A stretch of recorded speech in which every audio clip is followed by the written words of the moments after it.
Non, je ne voudrais pas faire d'analyse, mais je voudrais faire savoir. Est-ce que lorsque les moutons quittent leur clôture et commencent par courir, donc on doit commencer par courir aussi? Mais non, on ne court pas après les moutons, mais on court après le mouton. Le langage que j'emploie est un langage clair et net. Celui qui veut comprendre, il comprend.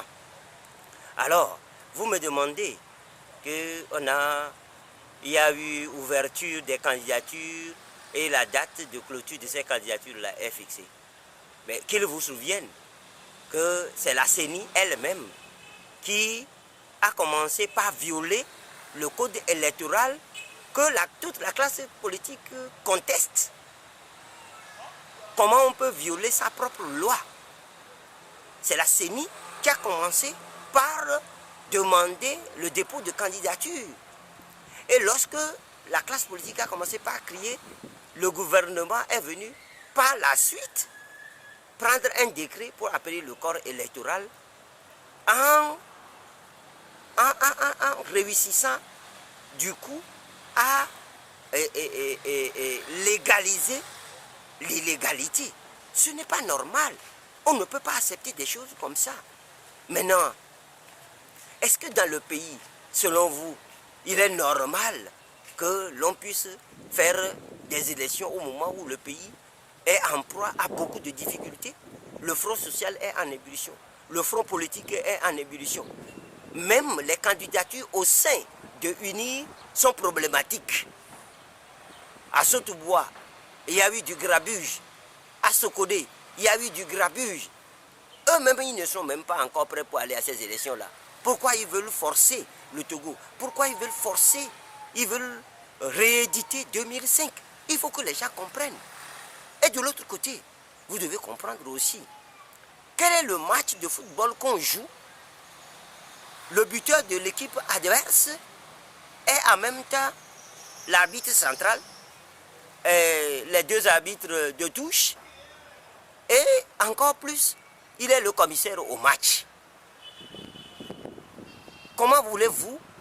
Est-ce que vous pensez qu'on peut jouer ce match-là lorsque le buteur de l'équipe adverse est en même temps, il est en même temps buteur de son équipe, arbitre du match, arbitre central du match.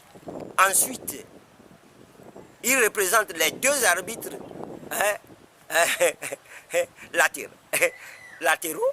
Et ensuite, il est lui aussi, lui-même, le commissaire au match. Voilà la situation du Togo. Et il va falloir que la fébrilité qu'on est en train de voir là, que cette fébrilité-là cesse dans la population. Nous devons faire en sorte que le régime qui a toujours tué les Togolais ne puisse plus rééditer 2005. C'est tout ce que nous devons faire. Et nous disons à la diaspora togolaise de s'armer de courage, de s'armer et de faire en sorte.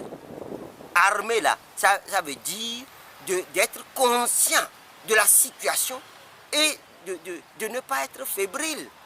À l'intérieur du pays qu'à l'extérieur du pays, nous devons rester fermes, totalement fermes, devant ce pouvoir-là qui n'a de cesse de créer des problèmes. Alors, on veut aller à des élections. Est-ce que vous trouvez normal qu'on puisse aller à des élections au moment où le régime a embastillé injustement, illégalement, en ne respectant même pas le code de procédure pénale? Des gens à qui n'ont rien fait et on les prend, on les inculpe, on dit qu'ils ont brûlé les marchés. Tout le monde le sait. Est-ce que c'est normal? Est-ce que c'est normal que lorsque les Togolais usent de leur droit constitutionnel de manifestation, on leur tire dessus, hein? On arrache des oreilles à des dames aux mains nues? Comment voulez-vous qu'on puisse faire? On puisse faire des élections dans ces conditions-là? Comment voulez-vous qu'on puisse faire des élections dans des conditions où, dans une préfecture du Togo, on a descendu les couleurs nationales, on a hissé les couleurs de notre pays? Je parle de Balou, où on a descendu le drapeau national et on a ici le drapeau togolais. Ça prouve qu'il y a quelque chose. Comment voulez-vous qu'on y aille à des élections lorsque à Niamtougou, il a suffi seulement qu'un professeur veuille passer pour aller donner des cours à la génération future, c'est-à-dire à des futurs dirigeants de ce pays, on l'embastille et que les populations se sont soulevées. Comment voulez-vous, dans ce cas-là, dans ces ébullitions-là, on peut aller à des élections?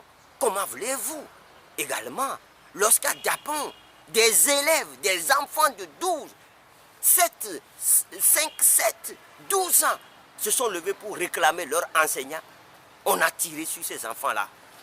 On en a tué un par balle et on en a tué un par coup de crosse et par coup de botte.